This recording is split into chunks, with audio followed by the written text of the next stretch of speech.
War. They say it never changes. But war sure changes everything else around it. In the year 2077, nuclear war consumed the Earth, and atomic fire rained down from the skies. Those who survived, they did so in great underground vaults. When those vaults opened, the survivors set out to bring order to a chaotic wasteland. Some 200 years have passed since then, and from what I can gather, this world has become a much more dangerous place. My name is Mr. Alexander. I'm the owner and proprietor of the Altona Hotel and Resort, a way station along a caravan route affectionately known in the Colorado territories as the Boulder Loop. Normally, we're so busy that I have to turn away guests at the door with no vacancies at all. But we've fallen on hard times recently, thanks mostly to a local warband of Super Mutants who've been harassing my establishment. I reluctantly hired a crew of highwaymen to keep guard over my hotel here, but they've all either been captured or run off by them muties. Luckily for me, an old caravaner acquaintance, the ghoul trader known as Yuri, well, he stopped by the other day. He and his mercenary friend, along with their plucky vault dweller, have agreed to help put an end to these greenskin attacks once and for all. Not a moment too soon either, because I think I can hear them coming back for another pass. I'll praise Adam and pass the ammunition.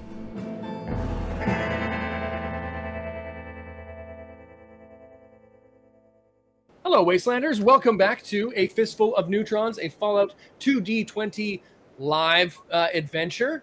My name is Ryan Danger, your ever-benevolent overseer and host of War Games News Radio, and these are our players. Hello, players. Hello. Hello. Hello. Well, if you'll notice, things are a little bit different this session, mainly because we are coming to you late and we are not live. So this is the first edition of Fallout 2D20 Live, which is pre-recorded, reasons for which are numerous and completely unavoidable and have nothing to do with me getting locked out of my own YouTube channel. But regardless of how or why we find ourselves in this position, I'm so glad you folks have come back to join us for this 6th episode, if you can believe it. Number 6. That's pretty good. That's like, wow, that's 4 less than 10. That's 2 more than 4. That is 4 less 1 than less than 10, 7. yeah. That's half as much as 12. It's twice as much as 3. That's the goal. 12 is the goal. If we make it to 12 episodes, this experiment will have been a success. That is. I'm quitting at 12. That's so much work. That's a lot. I'm gonna have to kill you off by 12, I guess. I was about to say Grant dies at 12. Hashtag Grant dies at 12. Spread it on Twitter. Out there. A huge thank you to all of you for returning, even if we are a little bit late. We will get things back on track to that 2-week schedule where we will be live, so we will miss all of your chats and all of your comments, suggestions, queries, and jokes through this session. But you are with us here, and hopefully we are with you on your phones, iPads, and or computers.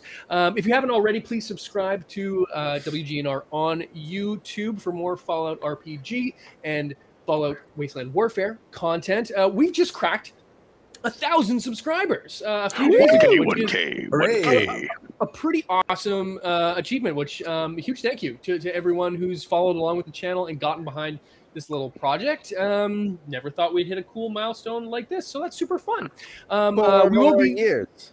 Well, it's already been 1 year anniversary just around the corner. So to celebrate all of that, we're going to be launching a giveaway very, very soon. Just waiting for the goodies to come in, but if you are enjoying this cool WGNR t-shirt I have here, we've got another one to give away, and we're waiting on another very special addition to the prize pack, which is on its way through the postal service and will arrive sooner than later, and we will give you some more details on what that giveaway will look like. We're going to be running some more giveaways down the line, including one for Fallout 2D20 rule book. This chunky bitch right here, which we will be auctioning off another digital copy of it in the very near future. So if you like what you see and you're wanting to get in on some free stuff, consider becoming a part of our Patreon community or go to Streamlabs if you want to buy yourself some merchandise and not have to win it. It helps keep us doing what we're doing and much appreciated if you like what we do. So that's pretty much it. Before we go through to a little bit of less housekeeping, let's reunite everyone with our players. Say hello to, we'll start today with Johnny Bottlecap, played by Raj. Bottlecap. Hello, my name is Raj, and I play the character Johnny Bottlecap, a vault-dwelling do-gooder who's just trying to stay out of trouble, I guess. Found himself a couple of traveling pals and seems to be doing all right so far.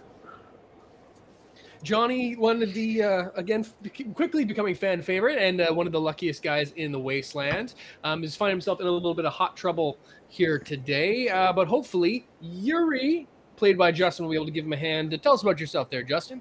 Yes, hello. My name is Yuri Andropov. I am traveling caravaner, ghoul, and also once upon a time was a Catholic priest. This was in a long ago, in the before times, but I am here in the waste, traveling with Johnny and Grant, trying to spread a little goodness as we go. Most excellent. Dos vidania, comrades. Dos vidania. Last up, we have Grant. Grant, the Rifleman, Kingsmith. Tell us a little bit about yourself, Grant. Well, I travel the wasteland with my dog, Duke, and these two fine gentlemen, and I am almost certain that this rash is going to clear up on its own. Thank you very much. Well, here's hoping and to wishful thinking, because we're all hoping that clears up sooner than later. Speaking, that's a great little segue, because one little disclaimer before we get things going: our stream can sometimes deal with some mature themes and some adult content, including rashes, violence towards puppy dogs from time to time, although we avoid it as much as possible, but in a non-lethal way. So It usually gets more violent after the dog gets hurt. That's true. So you can at least have some John Wick vibes on the go. But we tend to deal with a little themes which are mature, as well as some violence and some cussing. So if any of that is going to offend any sensibilities, you have been warned. Maybe this isn't the show for you, but stick around. It's all in good fun, and we avoid going to any super-de-duper icky places. Also, some of the themes are a little immature as well. There's mature themes and there's immature sure. themes. And we do balance, cuss up, right? We do cuss up a storm. It's a lot of heck in the second here, guys. It's you know, it's a little column A, little column B, but we like to keep it light, but we do get serious from time to time. So you have been warned, and hopefully you'll stick around with us and join us next time in 2 weeks when we will be live again for even more shenanigans. But with all of that out of the way, we are good to recap our last session, because while you three were on your way to help set up a trade route between the settlement of Longmount and the bustling civilization of Boulder City, you three made a pit stop at the Altona Hotel and Resort. It was there that you were able to meet up with a person by the name of Mr. Alexander, the proprietor of the location. He was letting you all know that he'd been dealing with repeated attacks from warbands of super mutants, and he'd hired a crew of mercenaries known as the Highwaymen to help with his mutant problem.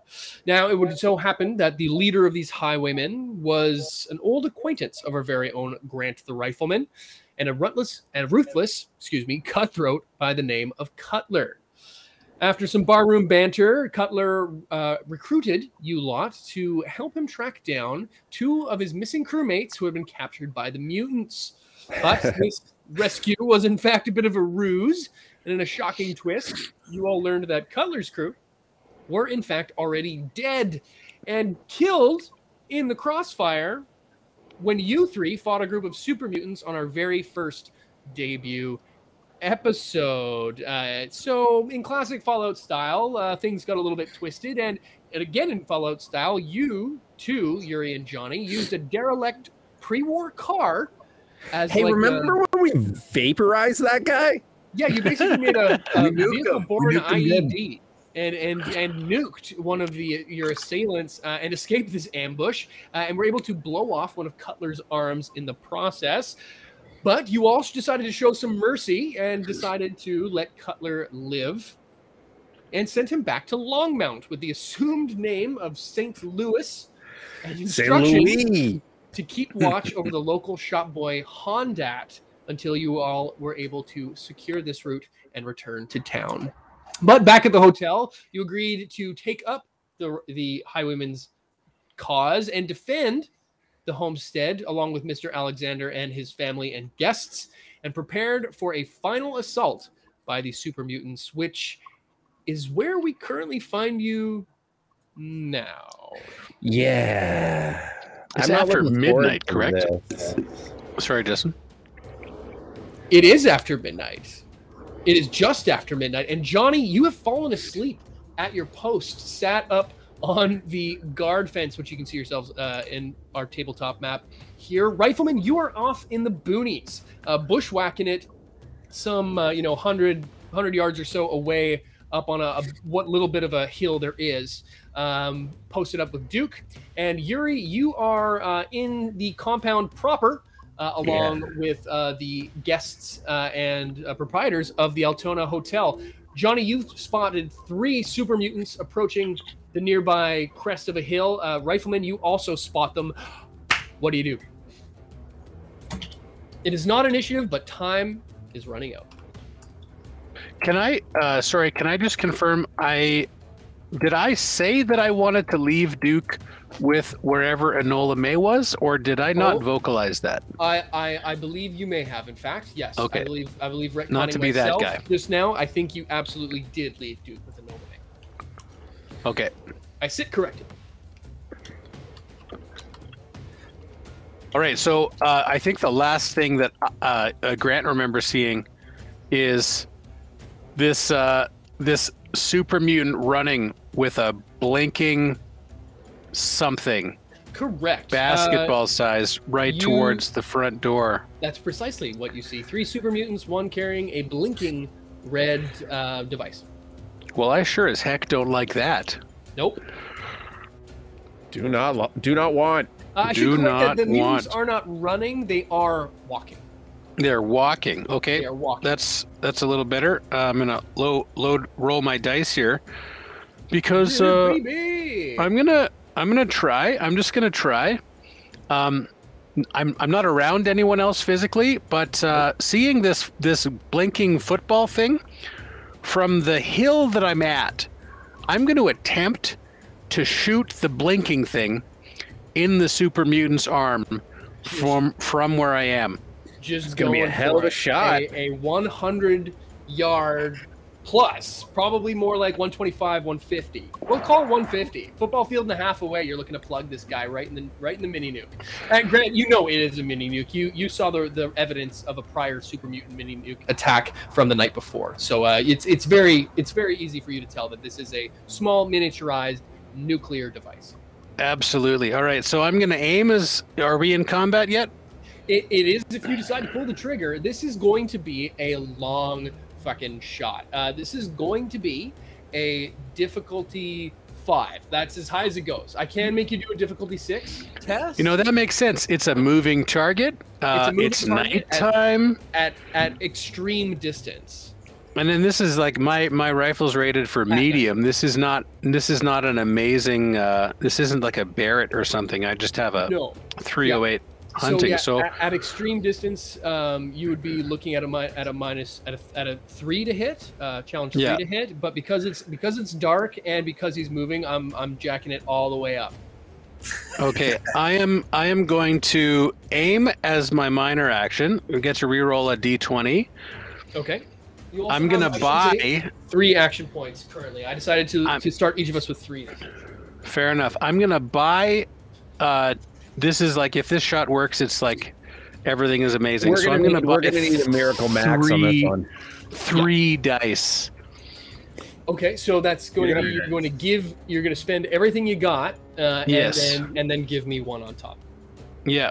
Okay. So I'm rolling 5d20 on my shot. I'm aiming, so I can re-roll a d20 on the first attack. Okay. Because of my feat cautious nature, if I buy a dice, I can re-roll a d20. So 2 of these, theoretically, I can re-roll. Let's Okay. see what happens. You can't re-roll a re-roll. That was one stipulation. Right. Yes. So my small gun's 5, agility is 9, so I am at 14. That's pretty good. Is the target. So that's 1, 2, 3, 4 successful rolls on this. And I'm going to re-roll. You need to re-roll 1. So I'll re-roll the 15, and that is a 6. So that is success. Whoa! Holy! Did I shoot that? Did I shoot it? From like You did. Okay, well, so yeah, you absolutely shot it. So let's go ahead, and I'm gonna need you to roll damage. Wow! How did you? That's a hell of a shot. That is a hell of a. That's a hell of a shot. What a shot! Asked and answered. And what That's a boy! amazing. And was one of those a critical hit too? Don't think so. Okay. No, not a crit. So that's that's with the aiming and the scoping. That's an 8 damage. Whoa! Christ, I wouldn't want to be that football right now. 8 I damage. don't die know or- anyone around that. Sorry, I is wouldn't that- want to be right at the Goof. front next to that. Is that Wait. 8 damage die or 8 damage total from your die roll? Die. Sorry. So Oh! it's 1, 2, 3, and a nuclear symbol. But I got 5 X's. That sucks for the damage. I whiffed the damage a little bit. Okay, so sorry, what was the damage total? So it's 3 and a nuclear symbol, and I'm still a little unclear what the nuclear symbol means in the context of damage. So that's gonna be a penetrating damage. So yeah, your weapon triggers Piercing a special 1. effect, which is piercing 1. Yeah. So Nice. you would ignore 1 level of armor. Okay, so this was a crazy shot. Sorry, I need- That's crazy. Here again, how much damage you did? 3. Only 3 damage total. Well, 3 damage plus piercing 1. Okay, fair enough. So here's what I'm gonna do, because that was a really great shot. You have hit this thing. Yes. You've definitely hit the mini nuke. You've hit it even with your piercing. I mean, it's so far away you have no idea what you've done to it. But I can tell you that you have hit it. You do not see an explosion. Okay. But you knowing what you know about how you shoot, even in the dark, you have pretty good fucking feeling that this thing that you fucking pegged it. You know what I mean? But do I hear like a ping? Too far away. It's quiet, but it's not that quiet. You can't hear it from that far away. Okay, fair enough. You know in your bones that you fucking hit this thing. But you don't see a report as you think you might, but you know you hit it. Perfect. All right. I'll go All about right. reloading, I guess. Yep, absolutely. So it's combat now, 100%. That shot has initiated, which means things are going to kick off. It is actually going to be Yuri. Your next task. You hear the report of gunfire, the telltale sound of Rifleman's 308. What do you do? I am up on the wall, on the bus. That is I think rolling gate Mad Max style. Is that what's happening here? It's exactly what it is. Yes, the gate of this compound is in fact a bus, which it doesn't run and operate, but there's 2 large ropes tied onto the back of it that you can tell Mr. Alexander, the proprietor of the hotel, is a big boy, and a lot of his husks might have to do from yoking that thing himself anytime it needs to move. All right. Can I see these super mutants? Are they close enough? And is everything moving fast enough? I heard a shot ring out, but I don't know. Like, it's dark. I don't know if I can see anybody. Yeah, you don't have like dark vision or anything like that, but as you scale your way on top of the moving motor carriage gate, you do see off in the distance that there are three figures approaching about half a football field's.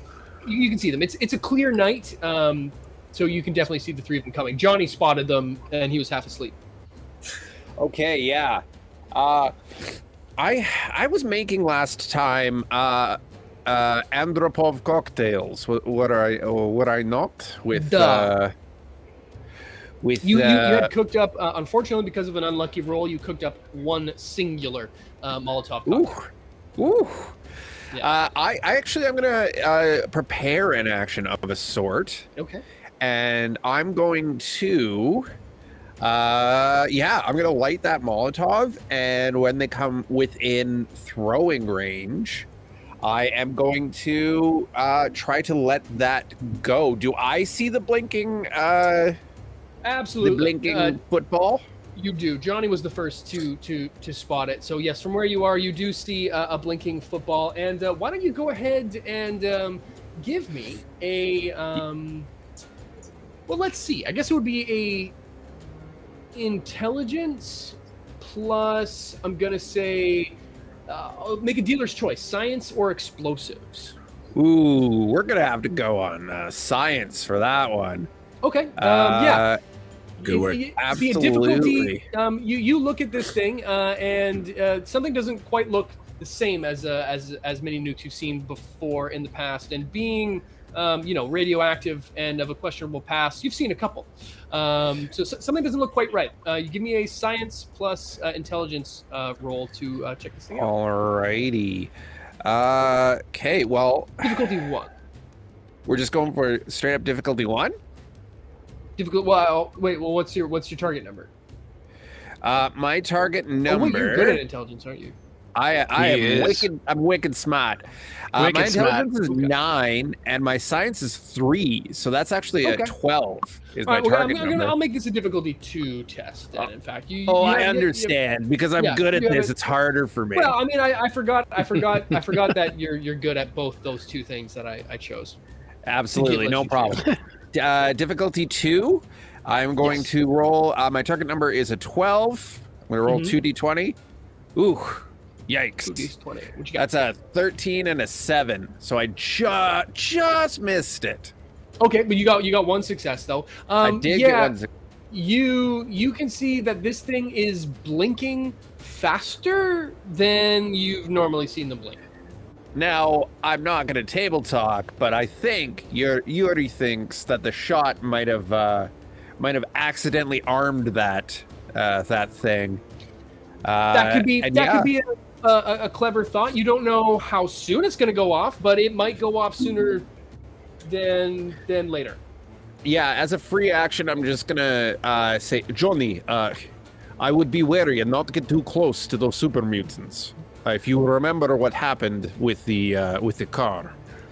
Yeah, that looks like that thing's ready to go up anytime. As you say that, the mutants get closer, whether you want to get close to them or not. They get a little bit closer now. They are not up at you, but they are getting much, much closer as it is now Johnny's turn, who's just... They're still walking? Just out of curiosity? They are hoofing it. They're hoofing it now. The one with the glowing object is closer than the others. He's ahead of the pack. Okay. Maybe more. When they get in within Molotov tossing range, you let me know. Which they're not yet. That is an action that is still prepared, but they have not quite reached that yet. Got it. It is Johnny. Your turn. What's the move, my friend? I think Johnny wants to take another shot at that red bling ball. Okay. Following in Grant's footsteps there. With the combat rifle, I think is going to be okay. the one that Your shiny new combat rifle. Oh, there are many like it, but this one is mine. Former that was the one I super fixed for you, isn't it? Oh, absolutely. The very same. taking her out on her maiden voyage, I believe. That's true. Now, what was the because Grant, you like critically successed, I think, when you repaired that, or you did such a good job of it that we buffed that rifle in some way. I was it's a tag skill, and I think I like I think I had like 5 successes or something. It was and a crit. It was crazy. It was a lot.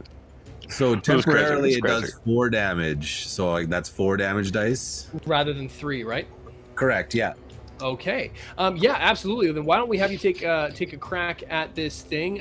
They are still where they were at, like, extreme plus range for Grant. They are now at long range for you. So I think it's going to be a difficulty 2 test for you to pot shot this thing. And if you're trying to hit the detonator proper, it's going to be a difficulty 3 for the called shot. All right. And what am I checking against? My agility and guns? And small guns. Small guns. Okay, so my target number's a 9. Okay. I'm going to aim as well, so I can re-roll. I'm going to take a knee, kind of, I like it. And, I cast guidance on him. I give him bardic inspiration. And I think maybe I want to buy another dice as well, if I could.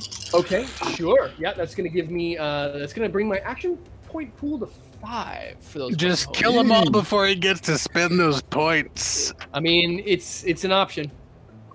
Get him. Get him. All right, so I'm going in with 3 dice, and I require 3 successes, and I can re-roll 1. Oh boy, okay. Here's what went down. Okay. So, I'd love to hear that.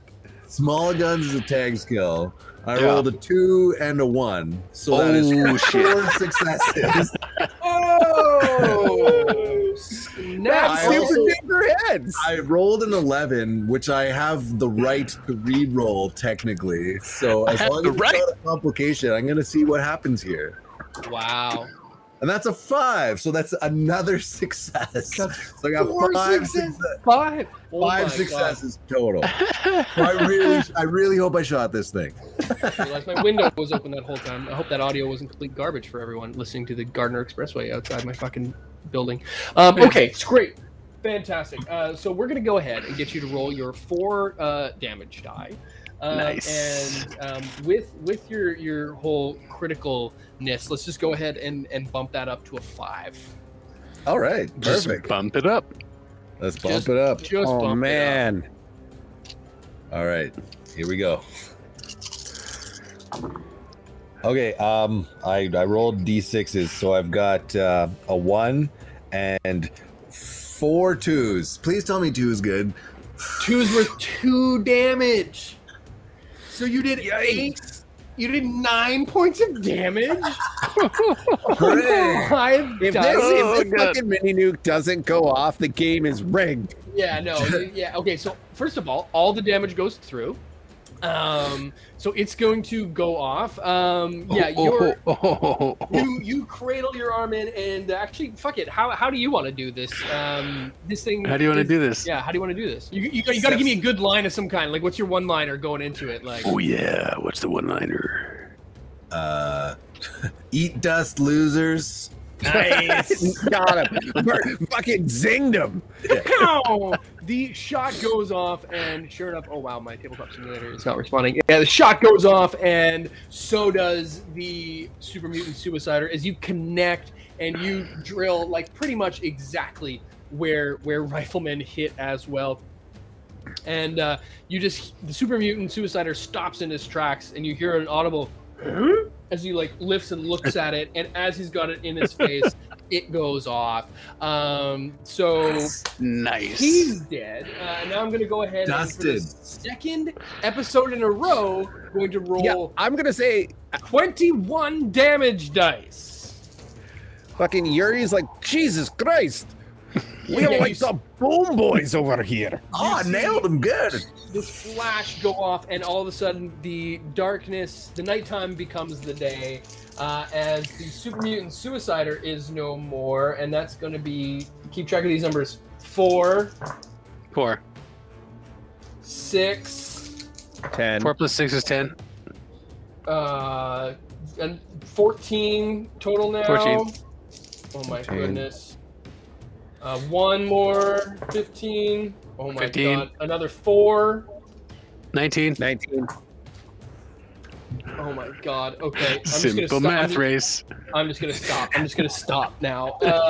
Because now we're like way over 20, and there's just nothing I can do. So after 2 5 success roll shots, as the gas cloud and the mushroom cloud fades, you don't see anyone anymore. All 3 mutants have been more or less vaporized. You can sort of barely just see as your vision starts to return after this flash that there's a bit of a smoking crater where they once were, and by nailing that mini nuke with an insane amount of damage, you've put them off with that critical hit. That's like the only way you can do it, and we solved the mini nuke puzzle. You solved the mini nuke puzzle. Yeah, it was very similar to the car puzzle. Yeah, very similar to the car.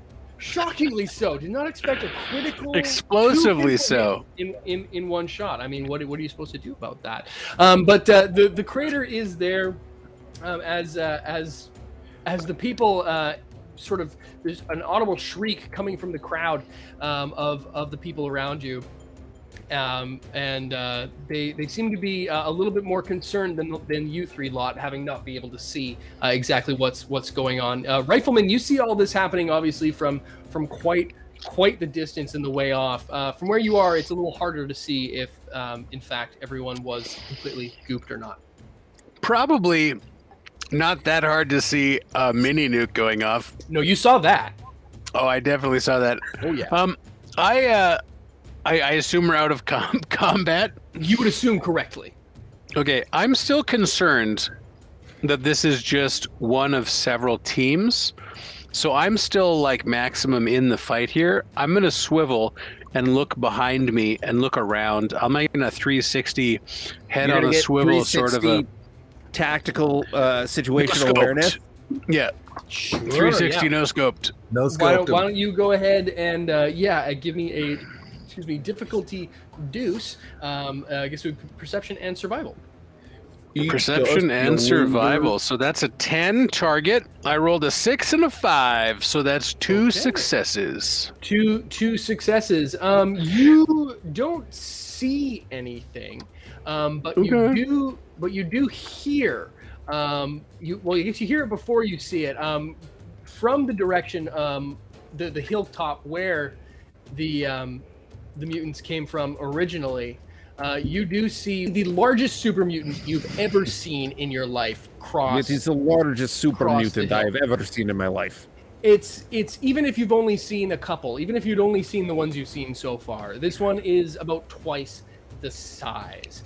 It is large, it is lumbering, and it's carrying all manner of road signs tucked all along in it. It's using them as armor. It's using them, one giant one, as a weapon, which Rifleman, as you can see this thing get closer, you see that it is in fact the road sign that you just passed before coming to the hotel, pointing the hotel this way. It appears that this thing has just been grabbing them and collecting them and turning them into all manner of utensils, which now are all over its body. It's not behemoth sized, but it is very, very large. It's the great white buffalo like that. Super mutants. It's the great white buffalo. Yes. Okay.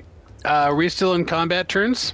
Order? With this thing, with your perception test, the way that you did it, me trying to lull you into a safe thing of not thinking that you're in combat, you have essentially advantage on any move that you want to pull on this thing, whereas you all were just flash blinded by the nuke. This thing is a little bit bewildered by the smoking crater and what it just saw as well. Okay. Whose turn is it? It is yours again. Okay, Grant. I'm gonna shoot this thing in the foot. I want to disable it. Okay. So let's do a called shot to its foot. Minor action, I'm gonna aim. And you know what? it's your lucky day, Overseer. You get 3 more action points because I'm gonna smash through the bus. Okay. Well, it's you know what I'm doing it. I'm doing it. Okay. I'm gonna buy 3 action points. 3 action points. So that gives me a lot. Just so you're aware. I think. I'm aware. I'm gonna shoot it in the foot, and I hope that our benevolent Overseer will allow it to slow down because it is injured because its foot is hurt. Well, take your shot, and we'll see what happens here because there's something in play. Okay, my difficulty check is 14. Okay. And I rolled a 3, a 4, and a 2. And a 15 and a 17. So I have 3 successes. I am going to re-roll the 15 because I can, because of the fact that I have cautious nature. I was going to say, okay, very good. And because I aimed, which is a 14, which I think meets or beats, means I have 4 successes to shoot this giant thing in the leg. Precisely what you were required to achieve. With 4 successes, you nail this thing. You see that it was picking up speed to walk towards you, and seeing the distance, Grant, that you can see between this thing and the hotel, you could assume that it would take this monstrosity about, I don't know, 3 combat rounds if you wanted to do math that way, like a normal human would, to get towards you. Totes normal human. Totes normal thing. Game mechanic. You have a limited amount of time for this thing to cross the distance that it's going to cross. By hitting it in said foot, you have slowed it down to where it's. Well, let's roll damage and see what you do there first. Yeah, so I get an extra damage dice because of my short scope. Okay. Bringing my total to 8. So that means, rolling it here, I get 1, 2, 3, 4, plus piercing 1. 4 damage and piercing 1. Okay. Not bad. 4 damage, piercing 1. Okay, so then that's going to do... You do 4 damage. You hit this thing squarely where you intended to hit it, and you hear it actually. This bellowing sound, and like you Yuri and Johnny can almost feel it, the bass coming from this thing as it lets out this the bass painful scream, and you have successfully both slowed it and distracted it. It is now this thing's go though, and it's going to go ahead and spend. I have so many action points. I'm going to go ahead and spend some to. Whereas it would have lost its turn or made its move before and had more than enough action points to move 2 squares forward, by nailing it in the foot as you did, you have slowed it down where it has to take a minute to recover and spends 2 action points to move 1 square closer. Hey, buddy, how about you just take a breather for a second? He takes a minute, but pushes forward by using his VATS action points to push ahead, which I still have quite a cropping of. You do. I'm sorry, guys. I'm giving the Overseer stacks of APs here. Yeah. Well, you know what? It's dwindling faster than you might think, because well, you didn't generate any on that one, but Johnny did generate 1 in that pool. So you guys are. Did he ever? Okay. But speaking of which, it is now Yuri's turn. Actually, Yuri, this thing has lumbered closer. What's the move, buddy? Yuri. I think I've directed Johnny off of the bus. Correct. And I'm just gonna shout back out to him, Johnny, get to one of the windows in the hotel. And I am going to square my shoulders, square my jaw, and I still have a lit Andropov cocktail in my hand. You do. I am going to continue with the plan, and hold fast. He's going to hold fast, and you're going to see Yuri in the light of the fading miniature nuke bomb cross himself on the top of the bus, and hold the Molotov behind him, and just say, "Come then, you abomination." And he's going to, he's going to wait until until this mini behemoth gets close enough and fucking light his dumbass up. Okay. Yeah, he's still a little bit out of range. I mean, you could throw from where you are, but it would be a harder test. He's at long range from you now. No. This is wait until you see the greens of his eyes, sort of a deal. It's very good. Okay, yeah, fair enough. That's going to bring it over to Johnny. Johnny, what's the move, buddy? So I've kind of tried to retreat a little bit so I don't get underpoved. So what's my line of sight situation here? Like, if I'm kind of somewhere in the front courtyard, can I take a headshot at this guy, or do I need to get some like elevation? From inside the actual fence in the courtyard, you can't see this thing from where it is right now. It would have to be right up to the fence itself for you to actually be able to get any sort of look at it. You could, try to poke, a hole through the fence. You could go again through the inside of the hotel, the second floor. Yeah, they got balconies. But from where you are right now, you can't see this thing, but you can like Jurassic Park, like feel it coming. Can I get inside to, say, the second floor window or a balcony and take a shot, or is that my whole movement? You could. Well, so here's something we rarely do is you can spend action points to get additional actions as well. It would mean you would spend one and then throw one again into my pool, but you could double move and get into position this turn. Yeah, let's do that. But you wouldn't be able to do anything else. Okay. Throw it into my pool. Yeah, let's do it. Let's get Johnny all posted up on the second floor, ready to do something next turn. Okay. Sounds good. I'm just kind of imagining that scene in like Saving Private Ryan of like people like running up the steps to like, as the fucking column of tanks is coming, like Yuri's fucking running up a dilapidated getting himself hotel to get out. Yeah, to get a shot off out a window. It's not bad. Johnny now finds himself on the second floor of this first window here, overlooking. You can now see this thing clear as day. Even in the darkness, there's a good amount of moonlight, and this thing is just fearsome. As you can see it better now, and it is now back to Rifleman's turn. Well, hot diggity shitballs. I'm going to shoot it in the other leg is what I'm going to do. Fantastic idea. Yeah, it is now at, I guess would be long range for you, Rifleman. So it's going to be a difficulty 3 shot. All right, I'm gonna buy 2 action points. Actually, Yuri, could you give me the exact name of the thigh bone? I guess that's just a femur. That's just the femur, yeah. But there's an artery in there that you can get. Mr. Anatomy. I'm gonna buy 2 points. I'm rolling it versus a 14, and if we have called shot. It's gonna be one more difficult though, so it's gonna be a difficulty. Wait, or do you have a feat that lets you ignore that?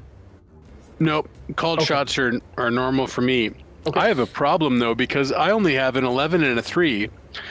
I get to re-roll one of those. Mm-hmm. And that's a 4, so that's 3 successes, but you wanted a 4 success. Correct. So you're not going to hit it where you thought you were. I think I whiffed the called shot there. I Overseer, did I hit him at all? Well, I'm going to say because of the size of this thing, you nick him just because he's that big. You're not going to do all of your damage though. It's a flesh wound. So roll half your damage die. Half the deeps. All right, so that's holy. What does that mean? You? It's I got as much damage as I could have with half damage. That's mental. You got 6 damage with 3 dice with a piercing and piercing 1. Oh, because you do 8 damage die. 8. Oh my! If I buy action points from you, I get an extra damage die, and it's 7 normally. Holy crow! So you do 7 damage on 4 die. I do 7 damage and piercing on 4 die. Again, all damage goes through. All damage all day. Where did I hit him? Where did I hit him? It was a flesh wound, but I think I took all the flesh out. Right in the flesh wound. In the arm, so that's actually going to be a critical hit on his arm because you did more than 5 damage. Left arm. So he's Left again arm Lopez over here. Another bellow, cry out. I think he's pissed, guys. Super not stoked on death from 1,000 cuts, like pew, pew, pew, and speaking of which, you see it stop and then just kind of like barrel its head down and lifts this road sign weapon, which you now see it's treating more like a shield. And it just goes ahead and spends a bunch of action points, and it with a speed unlike something this thing's size should have. It crosses an immense amount of distance. Shit. Yuri, throw a Molotov. Yuri throws a Molotov. Yuri throws a Yuri puff. This thing, it's actually going to move 2 steps, so it's going to get within fucking around distance, but on the end of its turn. But that's all that it can do because it's going to have spent more than its ability to move or do anything, spending a lot of action points. But before it gets right up close and personal, Yuri, you're going to get to throw a Molotov cocktail. Yuri's going to just whisper to himself and just say, like, Lord, guide my hand. And how do I toss this thing? What is this? It would be explosives plus... Perception plus explosives for a Molotov cocktail. Well, I have a big goose egg on explosives, and my perception is 8, so not terrible. So your target is 8, but because of the size of this damn thing, your target to hit it is only 1. Is only 1 difficulty. Yeah, you only need to like just hit it. Okay, sounds good. Oh! That is a 3 and an 8. That's two successes. So you're gonna put something Yuri in the pool. lets his Andropov cocktail go, and I'm going to kind of retcon say a little bit and like, you know how in video games with like explosives you would just like shoot rockets at people's feet. I'm just gonna whip this thing just like down underneath the shield, just right at this fucking beast's feet. I just want to light him up. Okay, I like it. Why don't you go ahead and you're going to need to roll 4 damage die for this thing. That's 4 standard D6? 4 standard D6, correct. Okay, rolling. That's a 4, a 3, a 6, and a 5. Okay. 4, 6, a 3, and a 5. Oh my. Oh my. Yeah, no, it's good. So did the Lord guide my hand pretty good? 4, a 6. Thank you, Lord. 3, and a 5. You got guideth my hand. You got 2. You did 2 damage, but with it's persistent damage. So as you throw this thing on the ground, the potato vodka catches as it splashes up on this thing, and it is surely enough on fire. Okay, yeah, it is able to stop all of the damage, but it is on fire, so that damage will continue. Does that make it easier to see? It makes it a lot easier to see. It also makes it on fire and very close. Terrifying. And very it also close makes it on to fire. You now, Yuri, after you throw it on the ground and light this thing up, you think that this would stop it, but because it spent all of that extra action to keep going, it keeps going, and it is now on fire and like a few feet away. So I just made this thing a Balrog. So yay. But it is going to take persistent damage as it remains on fire, and you do see it's looking a little more beat up than it did a moment ago, Yuri. Thanks to a couple crack fucking shots, and some bad armor rolls with the way I've designed this monster. So that was a prepared action. Do I still get to like do my thing when it comes around? You can yeah. I mean it's well actually it's technically your turn right now. So yeah, I mean I'll say in lieu of having to spend action points for another action, we'll say that you were prepared to do that from your last turn in lieu of doing. Yeah, I took 2 rounds not doing anything. You took 2 rounds not doing anything, so I will give you another major action to do some shit if you want. Oh, okay. Then yeah, as soon as Yuri whips this Molotov cocktail, you kind of see his habit kind of flip around behind him in the wind, and just in one smooth action, his hand go to where his hip be at, and pulls a 10 mil and just pop. I like it. I'm not getting off this bus. Pop. The 10 millimeter or 10 milliliter pistol has a feature which I believe is close combat, meaning you don't suffer a penalty for using it at point blank range. And like this thing's flaming head is like legit at your feet, or like almost like hip, as you just like right in the forehead put this thing, the barrel to it, and roll me some damage. What's your so I'm not even rolling to hit. Like hit. Roll to hit. You got to roll to hit still. I mean, but it's close. We're not close. Yeah, we're not playing fucking Calvin ball. That's agility plus small guns. My target number is unfortunately a 5. Yuri not so good with the guns. Not so good with the shooty shoot. What's that? So not so good with the shooty shoot. Not so good with the shooty shoot. Well, more about the talky talk. Once. Yeah, I got a 2 and an 18, so that is 1 success. That's gonna do it. Roll your damage die, which I think, what is it for the 10 mil? Is it 4? I think it's I just have my ammo here. I don't have the actual damage written down for it. It's 4. I think I remember, and you can spend ammo to do extra damage as well. Oh yeah. I'm gonna spend an ammo, so I'm now expending one ammunition. 12 ammo I have left. You can roll 5. And I roll 4 or 5. It's 4 base and then 5 if you add the ammo. Okay, yes, absolutely. I got a 2, a 5, 2 6s, and a 3. You did 5 damage to this thing, which right in the dome, which ain't half bad. Yeah, it stops a couple of them though. You double tap this thing, and it's not doing great. You connect. I mean, it's hard not to when you're point blank like that. But yeah, you nail it, and it does some damage. It is not dead, but it is what I would call right in the coronal suture. Death adjacent. Perhaps it's getting there. It's not looking great. It is now Johnny, your turn. Johnny. So yeah, Johnny's gonna take another shot at this thing. Taking proper aim from his kind of perch up here with that combat rifle. As he kind of takes aim, he kind of overheard Yuri's Balrog comment, and he just says as loud as he can, "You shall not pass." Yes. Lord of the Rings exists in this universe. It is now canon. It does. It was on the Vault computers. He read it a ton of times. He did. It was the only book they had in the Vault. That's a pretty good choice. If that's all you got. Yeah. Yeah, absolutely. Give me a shat.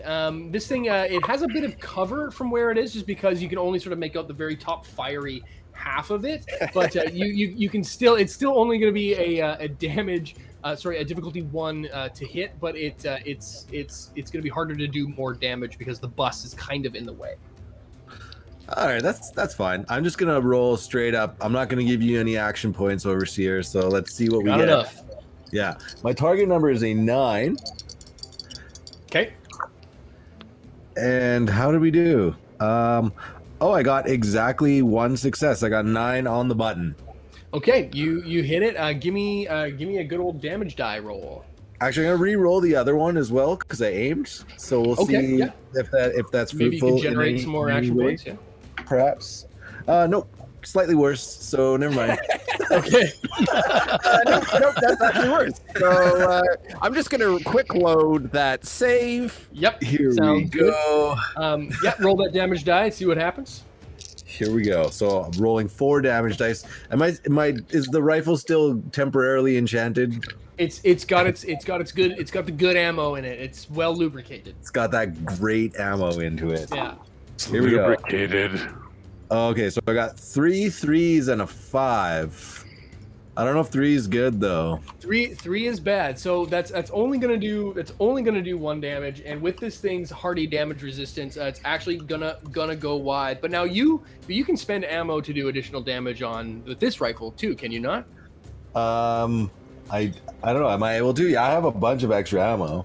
Let me just see. Combat. I think with the combat rifle you can. I think it's just the shittier guns that you can't. Like 38s and 2. You can add 2 extra damage die to this by spending ammo. All right, let's do it. I'm gonna spend some ammo. Okay. And you roll 2 additional damage die. I had 23 ammo, so I'm okay spending it. Absolutely. Here we go. Take the shot. A 5 and a 2. So both of those, I believe, are good things. Those are good things, in fact. Let me see Hooray. where you hit. Okay, yeah. Not. Wait a minute. Torso, legs, arms. Okay, yeah. So that's going to do. Yeah, you do again less damage than you'd hoped or thought you did, but you do some damage. It's good. Some's better than none. Some's good, baby. It is now back to the top of the order, Grant. But before we circle back to Grant, from where you are, Johnny, you can hear the people in the courtyard start to sort of scream, and you hear a couple people run inside and go up into the top floor, and probably a good call. Go into some of the rooms. You hear just shit just being sort of torn about, and it sounds like there's a lot of commotion going on from one of the rooms, a couple of the rooms behind you. As it cycles back to Grant, top of the order. What do you do, my friend? Thanks to the crowd for realizing there's danger. Yeah. All right. Yeah. I'm going to shoot at this behemoth again. Okay. I'm going to shoot it right in the head. Actually, technically, I'm just going to shoot it wherever I shoot it. I'm not going to give you any more APs. You've had a lot today already, and we're going to slow you down a little. Yeah, it's going to be a bad turn next turn. It's going to be a bad turn, he says. We're all concerned about the amount of APs you've been We're having. a little concerned. You've been having a lot of APs. I have. Okay. So 2 shots, both right on the cusp of my ability to shoot. 14 and a 14. The target's 14, but I'm not calling the shot. I'm just shooting the thing. Just shooting the thing. Okay. Yeah, absolutely.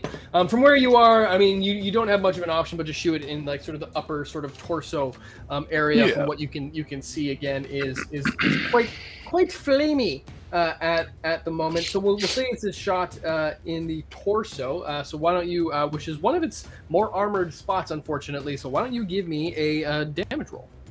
Damage roll is just it's all 3 special effects. Oh, okay. So that's going to be trois damage. Let's see if and how much you stop. Yeah, it stops again more than you were hoping that it would, but it is this thing does not look like it enjoyed that shot. One little bit. Fair enough.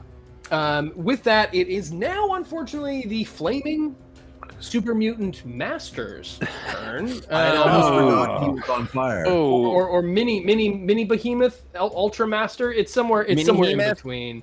Overlord, I guess. But at any rate, it is now its turn, and it is going to go ahead and take fire damage. Take persistent fire damage. Oh, it will actually at the start of a turn. It will take persistent fire damage. I really hope this works because I'm standing like right there.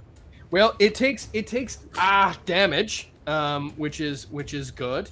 It is now looking very, very, very in trouble, but it still has enough juice left in it to take what it was using as its now flaming shield road sign, which you can see as it lifts it up and brings it down on the bus, Yuri. You just see the writing of Altona Hotel and Resort, and you can't help but that's where we this are. way, and an arrow pointing towards the hotel, and you can't help but notice a little bit of the, I don't know, irony, whatever it is. Where we are. As it takes Yeah, he's going to be ironing me, that's for sure. He might be ironing you. That is a possibility.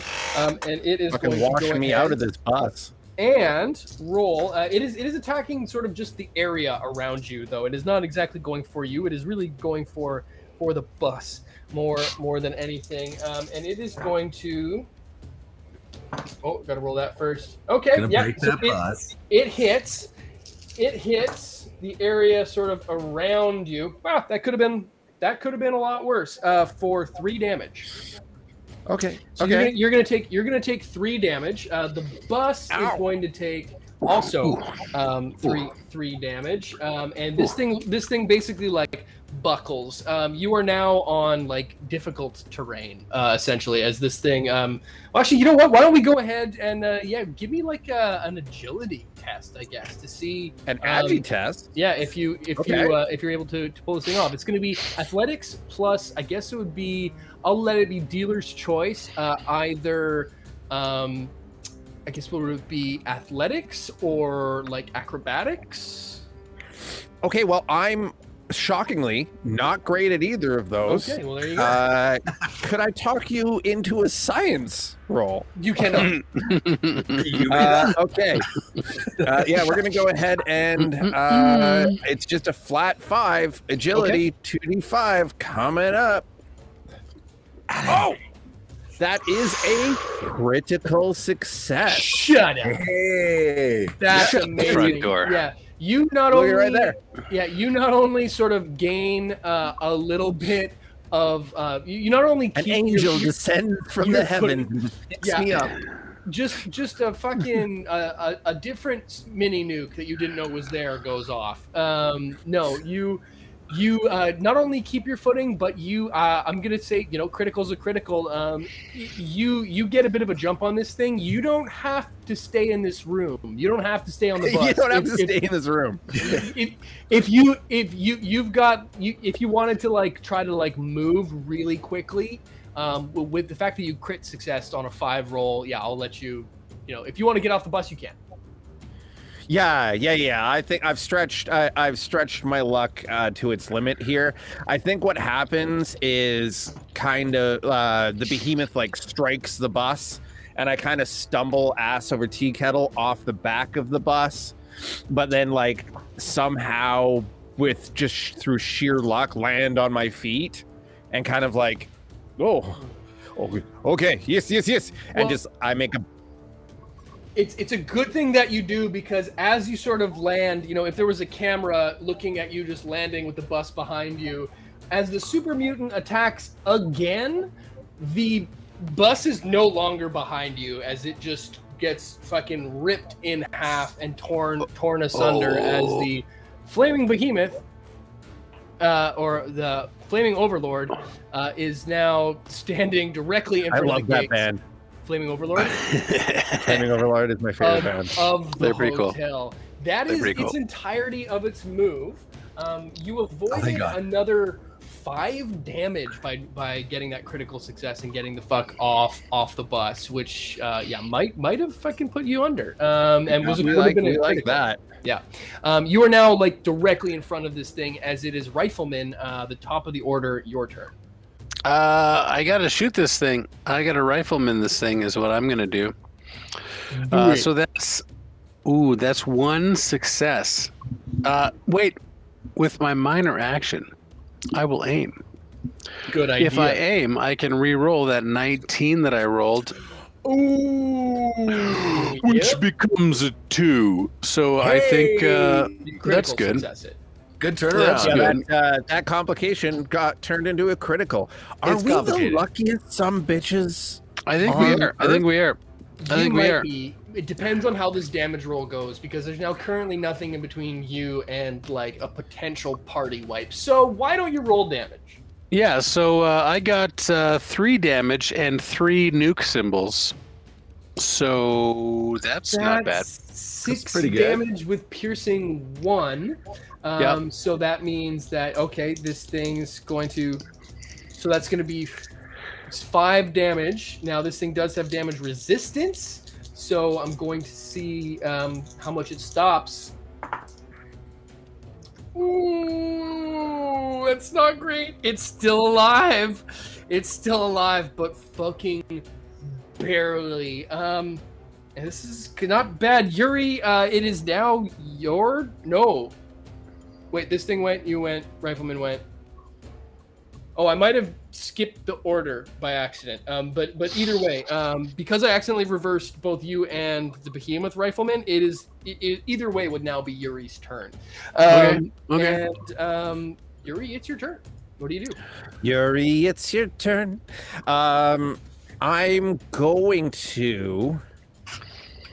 Yeah.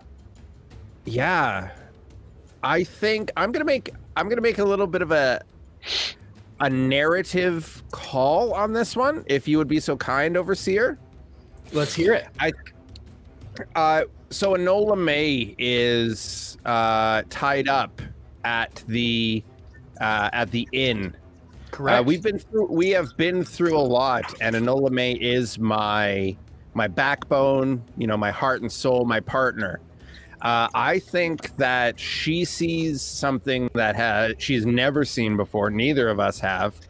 I'm standing directly in front of this overlord or overseer, this gigantic super mutant. Yeah. I think for my turn, I'm gonna cast it to Enola May, and she goes red mode, Wow. and breaks her reins or her tie on the hitching post, and fully charges this thing with a fury. Yep. Okay. Sure. So you're gonna need to roll. Hooray! Yeah. I'll say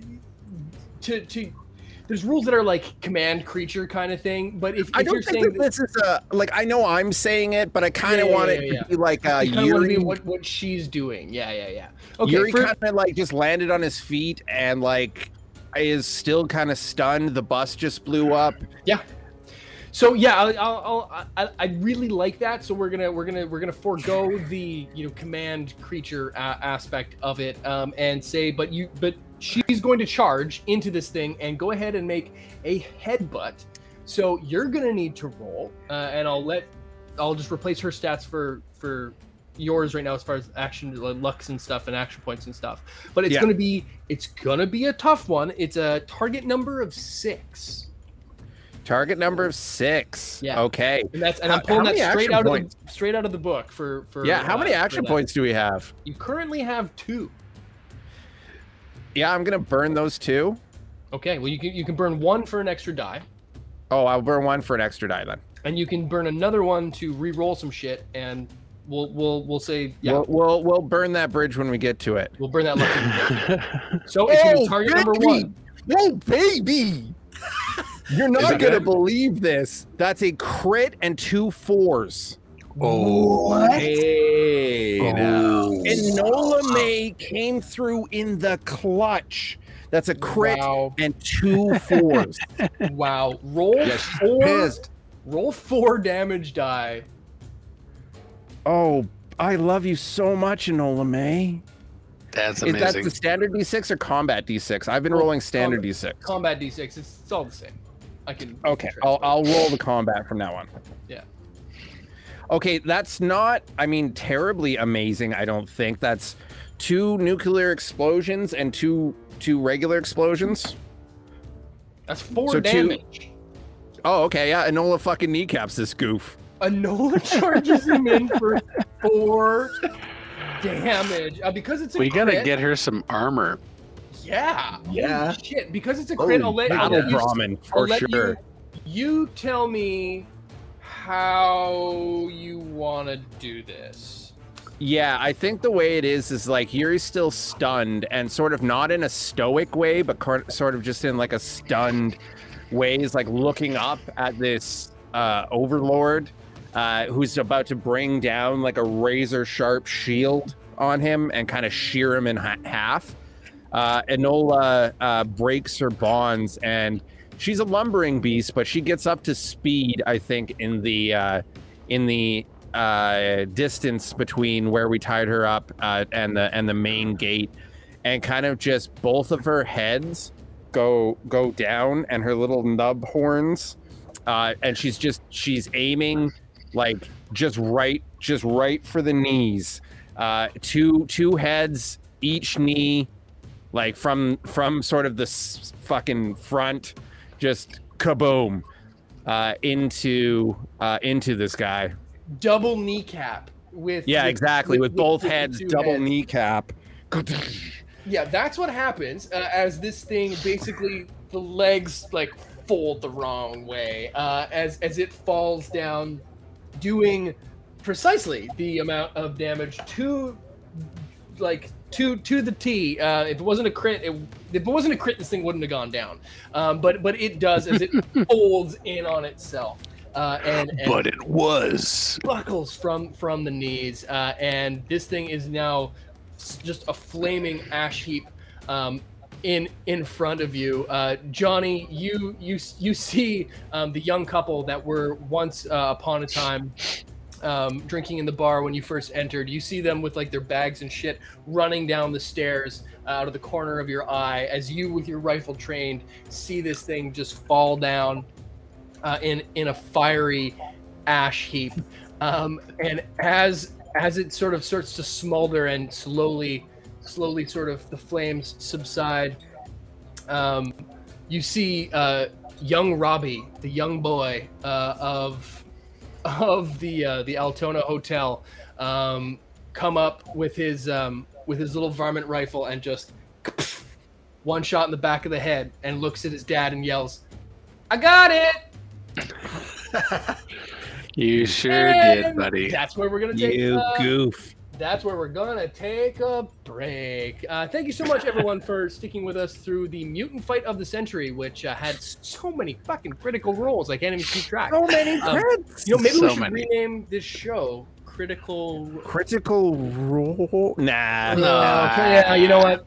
This is way better. We're gonna be back right now, but because it's stream, we're gonna take a quick minute and go relieve ourselves and refresh our drinks. Thank you so much for watching, and enjoy this ad or something halftime show that'll come back after the break. Thank you so much for watching, Wastelanders, and if you liked this video, then please subscribe to WGNR on YouTube and consider heading over to my Patreon and Streamlabs pages. On Patreon, you can get exclusive rewards, including video shoutouts, access to polls, which will help guide future WGNR content, and you can even become immortalized as a named character in a future WGNR video. If monthly donations aren't in your budget, then Streamlabs might be the way for you. There you can get some cool WGNR merchandise and make a one-time donation to help keep the channel alive. Your donations mean that I can make more content more often and continue to expand the type of programming that you get to watch on WGNR. So again, thank you so much for watching. Hello, we are back after these messages for the second half of our 6th episode of A Fistful of Neutrons, a Fallout 2D20 adventure. As you were just watching moments ago, because this is live and that break isn't live, and this break was more for us than it was for you, we left the Altona Hotel and Resort, where you two, Johnny and Yuri, are in full witness of a super mutant of enormous size lying on fire in front of you after just assaulting the hotel. Rifleman, from where you are, you can not quite see the creature itself anymore, but you can now see these flickering flames coming from the inside of the compound walls, which you can just make out, some 100 yards away. And all is now quiet, save for the shrieking of a few of the guests who are still making their way down the stairs where you are, Johnny, from the 2nd floor of the hotel, bearing witness to all this as well. You see the young couple who appeared to be honeymooning along with the few people who had stayed at the hotel running down the stairs behind you. What do y'all do? Well, I think I would like to still scan my surroundings to make sure that there's not a larger attack coming. Yeah, if I may. You may indeed. Yeah, I won't say you have to roll with it. It's easy enough for you to look around and take a look that the general area is now cleared of any movement and of any sound. You know, you hear the odd, you know, braying of wasteland creatures off in the distance, but as far as a mutant presence, you detect none. All right. That's it for Rifleman for the time being. Yeah, I think Yuri is going to first, in this whole commotion after Enola kind of blew past him, he sat like comically hard down on his ass, just on the ground, still stunned of what just happened. So I'm going to like get up and rush over to Enola May and just be, oh darling, oh my God, you are so brave. You are so brave. You are, oh, promise me you'll never do anything like that again. Oh, I love you so much. And I'm just gonna like, yeah, responds. She looks at you. She's like still kind of in like, kind of the seeing red mode, which, you know, I'll let you decide how often you might have ever seen her get quite like this. I but like, don't think I've ever seen her do that up until this point. I mean, she's been pretty passive with everything. I think she can be stubborn sometimes and like willful. She's got a character of her own, but I've never actually seen her do that. And so I'm Yuri is shook.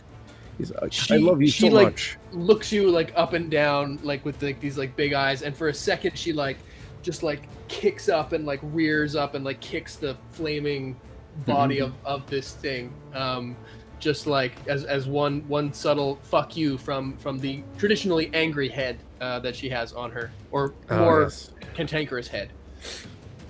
Yeah, I think yeah, I'm just going to wrap my arms around her and check her for any injuries and stuff, and be like, "Oh, promise me you'll never do anything like that again." She's aces, perfectly fine. Yeah, like in like the picture of health. Like she's just got like some like glowing super mutiny blood off of her like her horns, but other than that, fucking like aces. Amazing. Yeah, I'm just gonna lead her back to the hitching post and then go to hitch it up, but the hitching post is broken, and kind of just toss the reins back over her neck and be like, I think you will be fine. I am going to go get you some vegetable stew. You are so amazing and wonderful. And kind of scratch her behind her ears and stuff. Along with the hitching post, like most things in the area, you sort of notice as you pull away from Enola are pretty fucked. Johnny, you can see just and you saw the just concussive swings. Only the 2 hits that it managed to get in consecutive shots. This behemoth monster, giant mutant hybrid on the bus just really did a number shockwave wise. The defense is, you know, it looks better than it did when Grant fixed it, but the gate itself is pretty much gone. That bus is no longer around. In fact, you see Mr. Alexander, the large gentle giant of the hotel, run up towards his young son Robbie, as well as you, Yuri, who are standing right nearby, or were standing nearby. Oh, son! Wow, I told you not to get too close to that thing. Oh, Mr. Yuri, I don't know what I would have done if that thing had gotten in here and hurt my boy. Of course, I know the feeling very well, and I cast a look again over at Enola May, and I said, I think your mutant troubles for the time being are over. I kind of like lean against a wall. I think we will be staying here for the night and seeing what maybe those mutants had on them at the time of their departure from this world. We will probably need the room and some food, some whiskey or vodka, and maybe use of your workbenches as well before we head out. At whiskey, he looks over to Cookie. He gets a tug on Cookie's arm, on his arm from Cookie. She looks up and just goes. I think the last of the drinks were spent on the Andropov cocktail, which was thrown. She whispers in his ear as he turns back and says, "Well, I think we can do you on most of those, Mr. Yuri. With the drinks, unfortunately, we might be dry for a little while here ourselves. It's not good for business, but if it's what we had to do to bring this thing down, then so be it. But yeah, well, let's just say we owe you already for the job you done. We won't charge you for the rooms, at least, and y'all are welcome here anytime." Thank you very kindly, Mr. Alexander. I'm sure you'll be seeing much of us over the coming years. One moment. This is the kind of trouble you guys bring around. Maybe you keep it a couple miles down the road, but if it's just y'all and not more of these, then that's fine. Dear Lord, I hope it is not more of these. Johnny, and I'm going to call out, Johnny, are you okay? Yeah, I think so. That was scary as hell. What the hell was that thing? It was a breed of super mutant. I have, and then I kind of see Johnny up at the balcony, and we're having a split level conversation right now, and this is a brand of super mutant I have never seen before. It was immense. I pray to God that there's no more of these in the area. It will make establishing a trade route incredibly difficult. Add more mutants to area. Add more giant. No. I think we need to regroup with Grant and maybe take a look at what this big boy was carrying on him. And get some rest and do some repair work on ourselves and our equipment. Sounds good. I'll be right down. And the Johnny kind of like slings his rifle over his shoulder, and he kind of like looks at his hands, and he's like trembling, like he like is scared the hell out. Like he never seen anything like this before, so he's just like terrified. But like straightens up and walks down the stairs and goes to meet up with Yuri in the front. As you walk down the stairs, the young man who is at the hotel with his young new bride, I can't remember what I called him. Let's go with Jolene.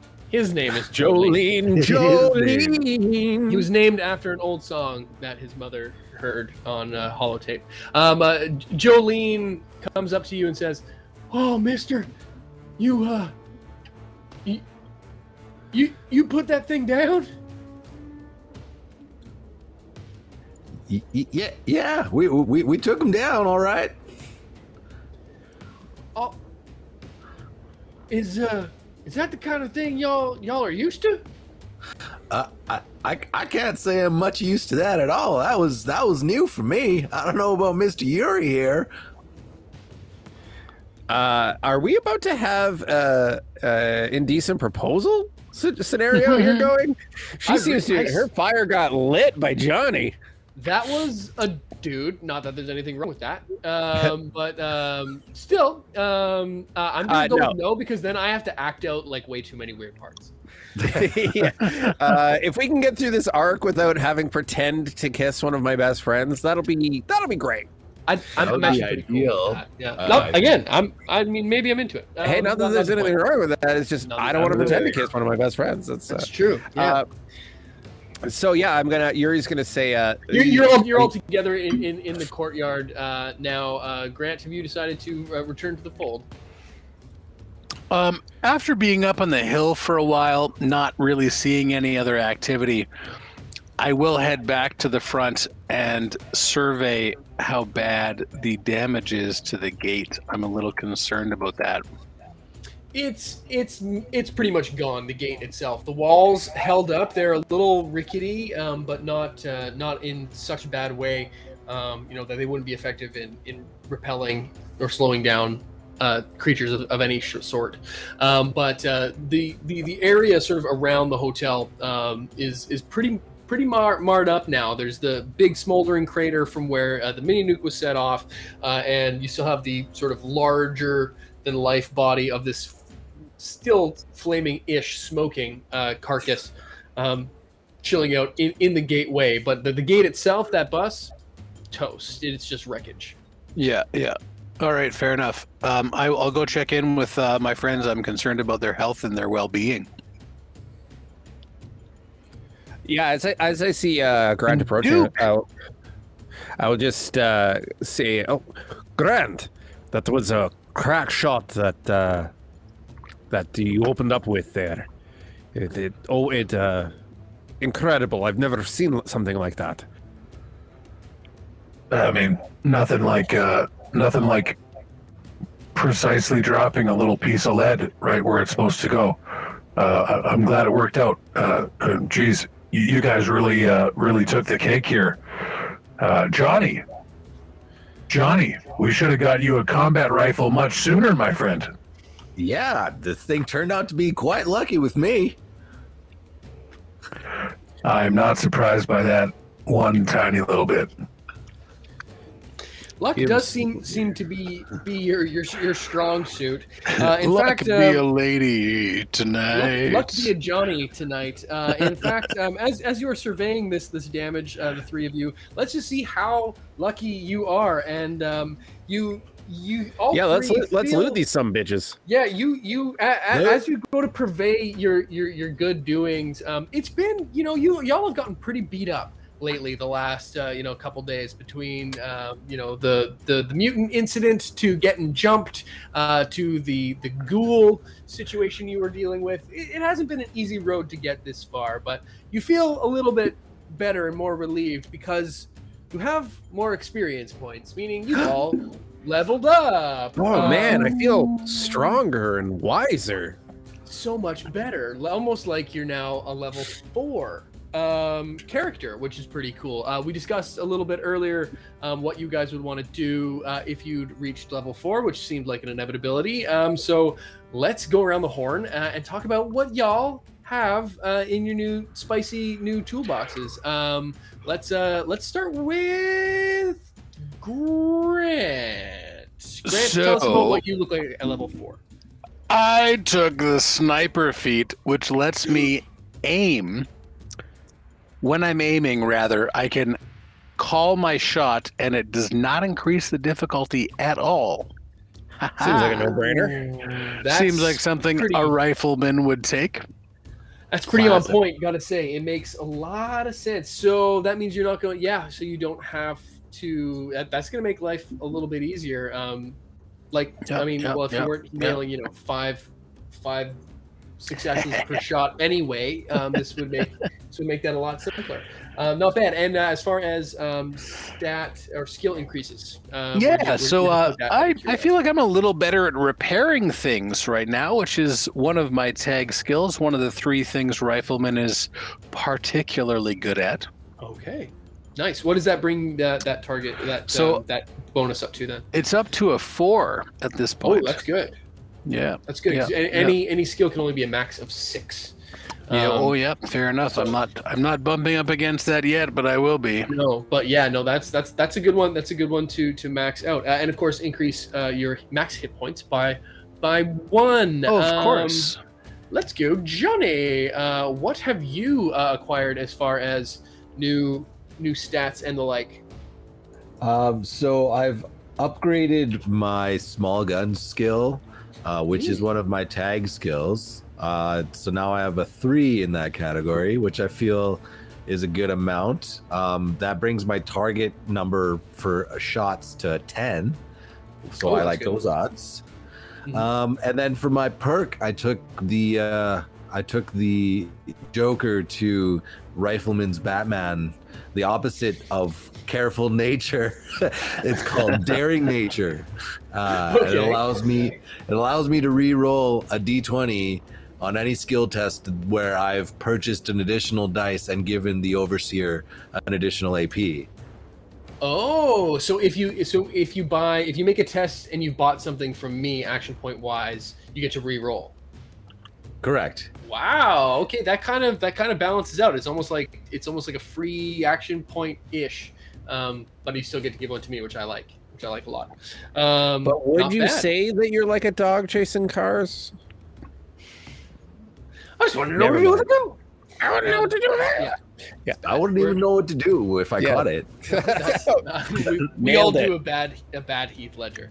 Last up is Yuri. What is your deal all about at level 4? What's your whole deal, man? What's your sign? So, like, what's your deal, man? So, like, do you come here often? I have decided actually to lean into sort of Yuri's mercurial, but seemingly jack of many trades background, and also his intelligence. I have decided to take for my perk the science perk. Science! So at rank 1, you can modify energy weapons with weapon mods, and you can also craft certain advanced armor mods. Is one that I've taken some long-term thinking there. As well as I took for my skill. I actually bought a new skill because if you've been watching, you've seen that Yuri is kind of dog shit in a firefight. And so I sunk one into energy weapons. Nice. Yeah. Nice. Oh, Nice. Yeah. Nice. So you see where I'm going with that? And then with my lab coat, which is actually, I've made it look like a habit. Like I've taken my lab coat and modified it so it looks still kind of like a priest's habit, but it is still it is a lab coat. I get to reroll any int rolls. So science. Any int rolls? Any with the lab coat? Yeah, I get to reroll any int roll. Wow, Nice. that's really good. Okay, well that's fantastic. You are all feeling much more robust, and despite it being the middle of the night, there's a bit of a celebration atmosphere going around at the moment. At least in the fact that things need to be cleaned up a little bit before it gets too burned out wreckage everywhere. It's maybe not the best idea. So the crowd sort of goes about its business, getting back to normal for at least the wasteland, and you all are able to collect some goodies from your what do these assholes have on them? Yeah, well, first of all, you're gonna do some wealth rolls. So I'm gonna get you guys to do two D20 rolls. Raj, you're the lucky one, so you go ahead. Yes, please, Raj. Just flat rolls. Two D20s. All right, You'll get here that we go. many caps. Give me that nut. Give me that caps. Oh, so I got a 10 and a 9. Oh, No, 10 6. and a 9. 10 and a 6, sorry. 10 and a 6. Okay, there you go. You got you scrounge a total of 16 caps. You're kind of surprised that most of them you find on the burned out body of the super mutant overlordy creature, whereas by the blast radius of the nuke, there's far less. As for what you do find on the big creature itself, I'll go ahead and record those caps. I'll just hold on to those. Those will go in the I'll saddle just go ahead. And we'll say that Mr. Alexander fulfilled his end of the bargain and gave you the 50 caps for defending and defeating said creatures. Perfect. So the big boy, Creepy Crawly, had another. He had a bolt action pipe rifle, so nothing you haven't encountered before. He did have also his we'll call it a board, stat wise, but it's one of these road signs that he'd been using as a weapon. You also find a large sort of leather bag, definitely full of human bones. Yuri's gonna go ahead and like take that and set that aside. That's gonna get taken care of, buried. We should do properly. some burial here.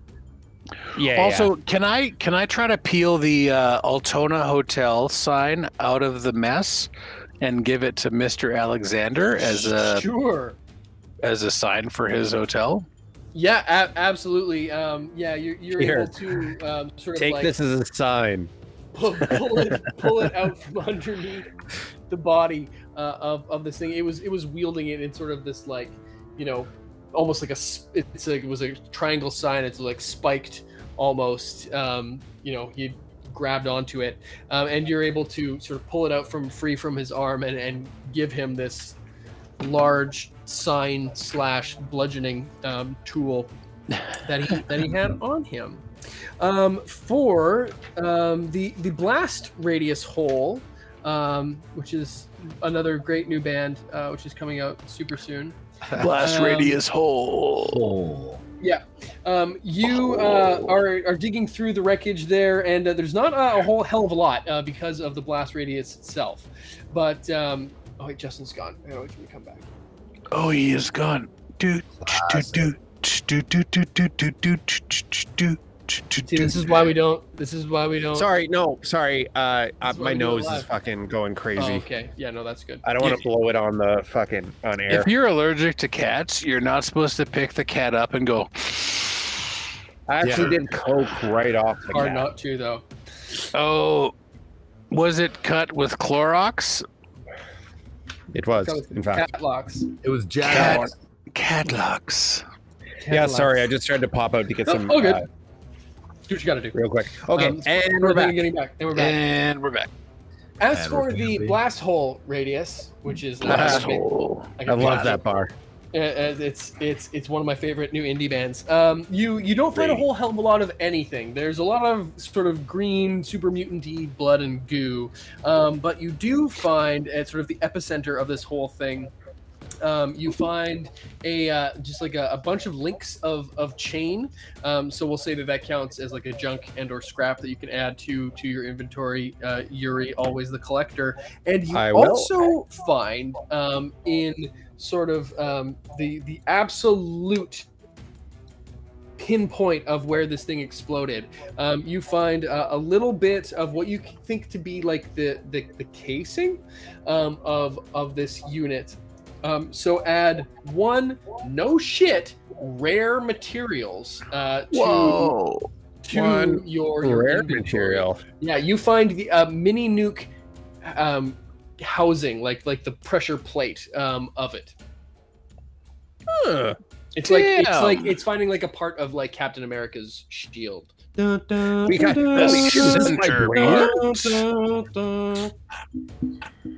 That is no shit. That is in the book. What you get when you kill a suicider. Oh wow, That's cool. awesome. So yeah, I found a piece of vibranium. You found a piece of vibranium, 100%, which is pretty fucking cool. Johnny, you you find a good amount of ammo, more so than the other two do. Why don't each of you give me one ammo roll for your whichever respective weapon I'll let you choose. And Johnny, you go ahead and give me 2. That's which dice? That's gonna just roll. Actually, we'll make it 2d6. 2d6, and that's each of us gets to roll an ammo roll. D20 is more than I want these guys to be able to yield. They were punchers, not shooters. Yeah. And I can choose any gun. Johnny, you can do 2 rolls, and each of the rest of you can do unos. Okay. Well, I only rolled it. Go ahead. 6, eh? Yeah, I'll add 6 10mm ammo. Okay. I rolled 2 5s, and I want to put that ammo towards the shotgun because I have the least amount of that ammo. Okay. There you go. Yep, you find a whole whack of shotgun shells. You find 10 shotgun shells, and the rest of you find what you find in respective ammo for your gun apiece. Hooray! Yeah, nighttime is continuing on. Did you want to rest? Did you want to what's the move? Do you want to continue on to Boulder City? It's kind of up to you guys now at this stage of the game. Well, I would like to rest, but also sorry, Raj. I was like, did anyone take any damage?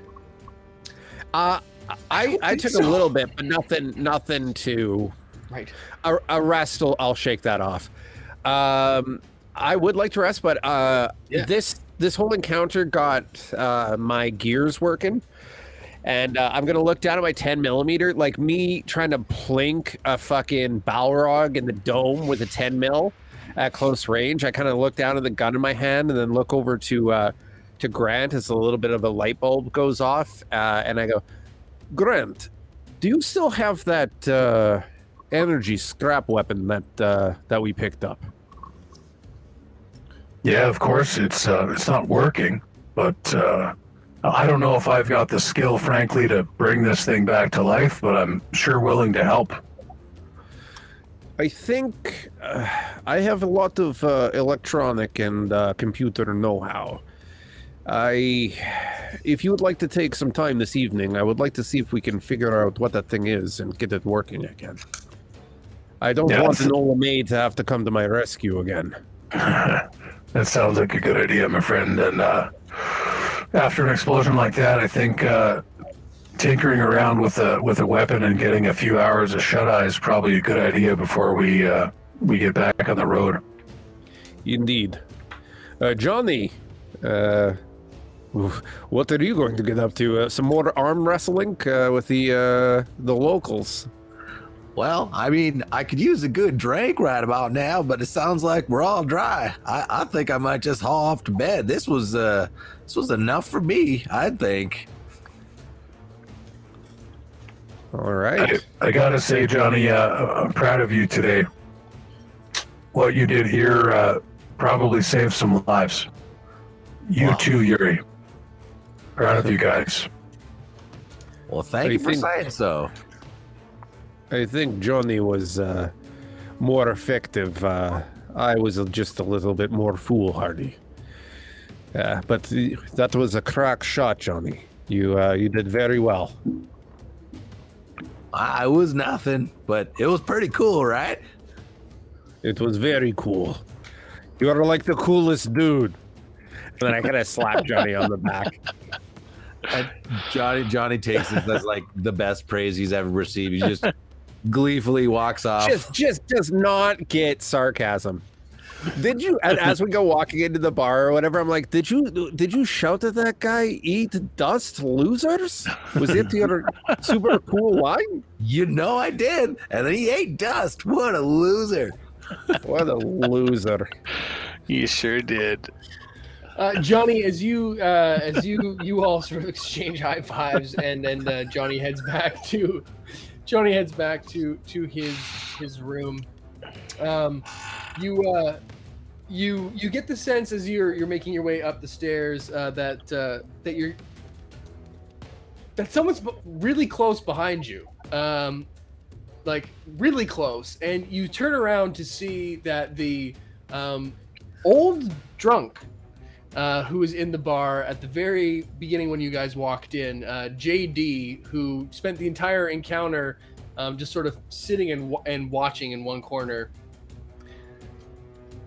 looks at you and looks around and says, "Want a drink?" and pulls out a flask. Oh, hell yes, mister. Just he hands you a sip, and as you take a sip from the canteen, you notice that it's familiar in that it's really, really old, and it's blue with the numbers 86 stamped on the side of it. And we transition scenes to Grant and Yuri, who are at the workbench in the hotel. I think it was in the back room. I think we had it before. Yeah. They have their benches and stuff in the back. Yeah, they got a whole shop where you can go about your business. You are looking to repair one damaged energy weapon. Yes. Yes, sure indeed. Mystery weapon. Indeedy doodly. Most excellent. You are going to have to give me a roll. So this is going to be an intelligence plus repair roll. Difficulty 2, but that's not the only challenge to this. You'll also have to spend some materials to do so. You'll have to spend this repair job, looking at this sort of busted up thing that you found originally in Honest Abe's sort of to be fixed junk pile way back in Longmount that Grant got his hands on. As you both are looking at it, you still are very, very confused as what type of weapon this actually is. To really get in there and to weld these two halves together and reshape or mock up some sort of handle to replace the one that's missing on this thing, it's going to cost you 2 uncommon materials as well as 1 common material, and you will have to succeed on that junk roll, repair roll, which is intelligence plus repair. Difficulty 2. Okay, well, I will assist you. See, yeah, I've got the intelligence, but he's got the repair, and we're kind of doing this together. Repair. How do you want to go about this? Does what's your target number for intelligence plus repair, Yuri? That would be a flat 9. I have no repair. Mine's 10, but it's a tagged skill. But it's a tagged skill. Okay, that's you all day then. Okay, yeah. So why don't we do it the other way around? Why don't we have it as Rifleman is taking primary? Yeah, and I assist him for sure. Okay. More options, and you assist there as well. The action point pool. And we'll say the luck pool has cleared as well, considering it's the start of a new mission, so to speak. Not that you have one other than your main quest of getting to Boulder City. So we'll say action points and luck points and everything have refreshed as well. So you've got some options, and you also have your lab coat, I think, there, Yuri. Don't forget about that. I do, yes. For int rolls, so you can re-roll on that. But yeah, difficulty 2 test. So between you guys are gonna get 3 dice to do this. I have a good feeling. Why don't you take? I'll just roll 1 because I can re-roll any int. So Okay. I'll just roll 1. I'm gonna buy 2 action points. Okay, we really want to secure this win. Yeah, I'm very excited about this energy weapon. I'm very focused. Fantastic. Grant is deep in on this. He's highly focused, working at 2 in the morning in this hotel, hunched over a desk by a kerosene lamp with Yuri by his side. And I roll it's very difficult. I only have 1 success. But I bought some things. Talking about the things you bought. Because of cautious nature, if I buy a d20 with action points, I can re-roll 1 of them. So I'm going to have to do that. Yeah, It's a difficulty 3? Difficulty 2 only. Oh, I assisted with 1 dice. Well, let's see the assist roll too. That's a 4. My re-roll was successful. Okay, there you go. So then that's kind of a nice balance off there. Putting your heads together with just one of you. It's this. I think this capacitor goes to this board. I think you had that backwards. No. You just got. Oh, okay. I just shocked myself. Your ohms are too low. Yeah, you got up the ohms. I think it's 100 ohms was too low. Ohms are crazy low, man. We got to up those ohms. You guys get this thing sort of welded together, and you finally dial in those ohms, and you have yourself a working weapon. It's a little bit Mod Podge in that it is not entirely the handle of it is not stock at all.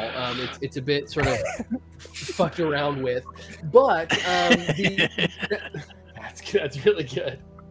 Just wait for it. The crowd hasn't heard it yet. Oh, I know, I can do it. Sherlock Holmes.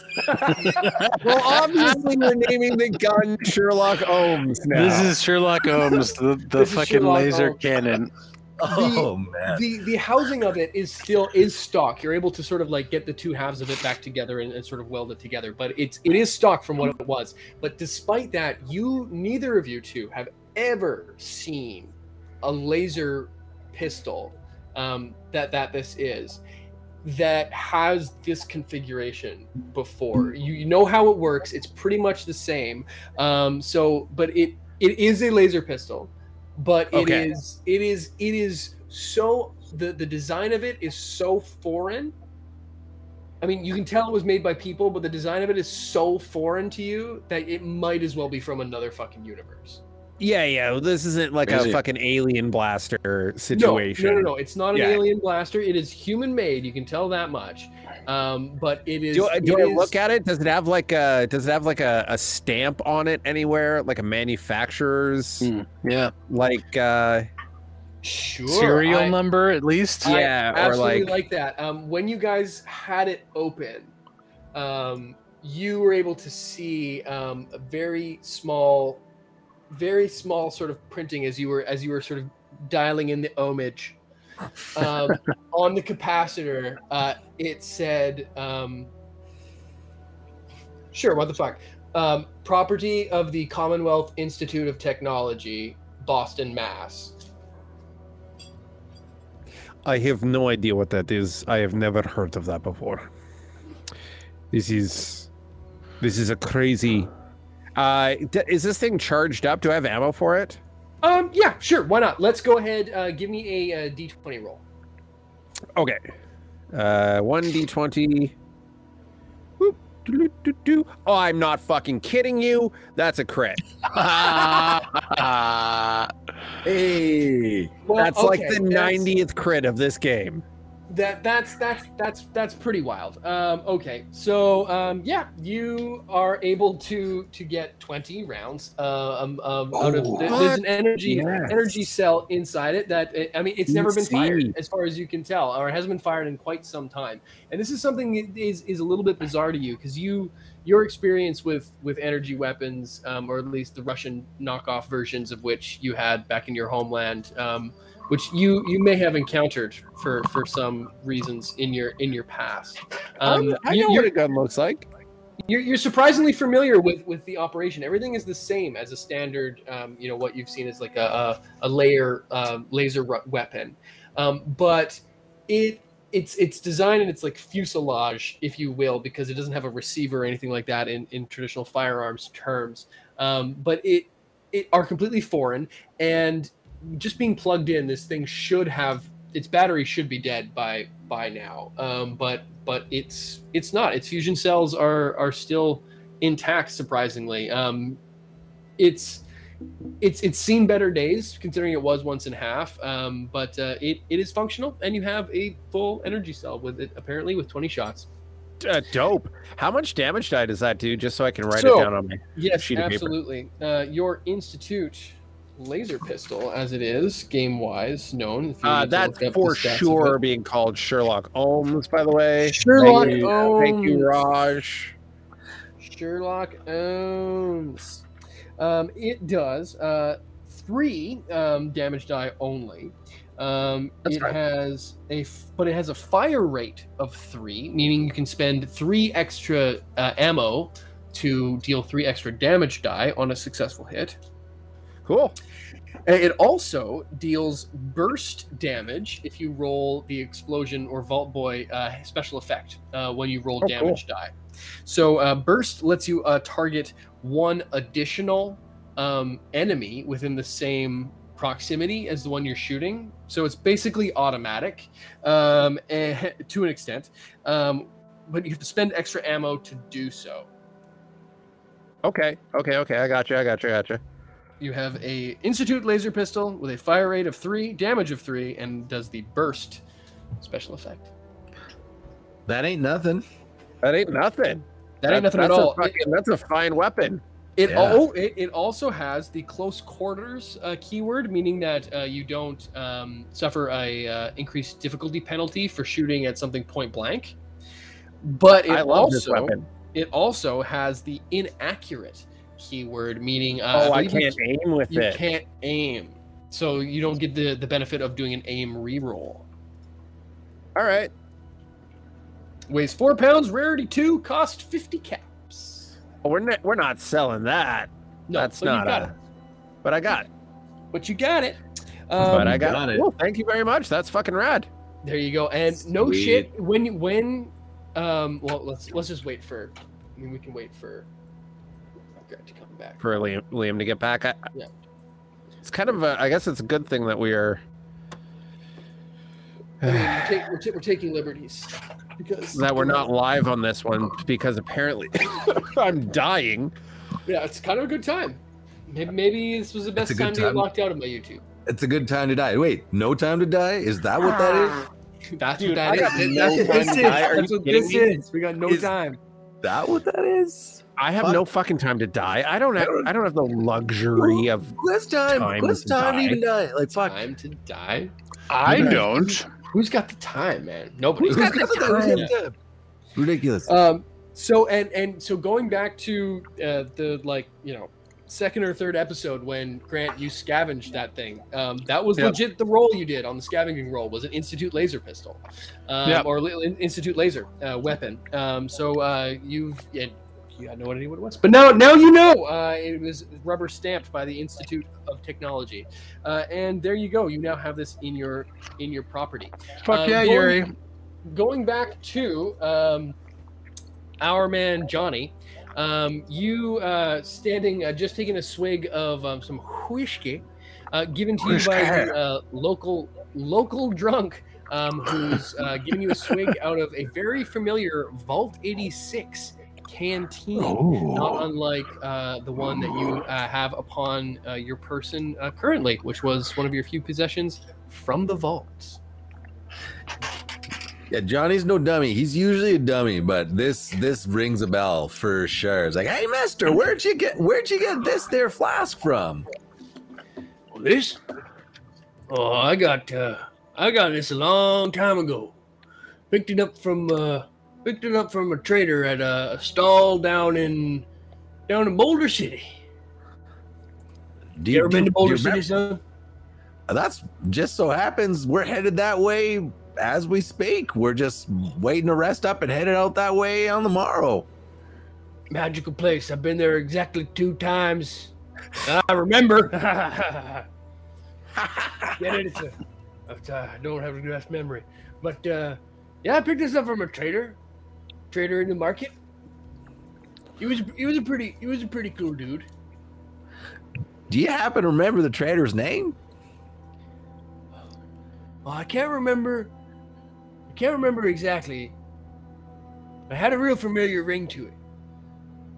There was a big sign out front that said Trader Joe's. Oh my god. No. Well, I guess I gotta find me Trader Joe down in Boulder City. Well, if you do, tell him JD says hi. He offers you another quick swig, and then downs the rest of the canteen himself.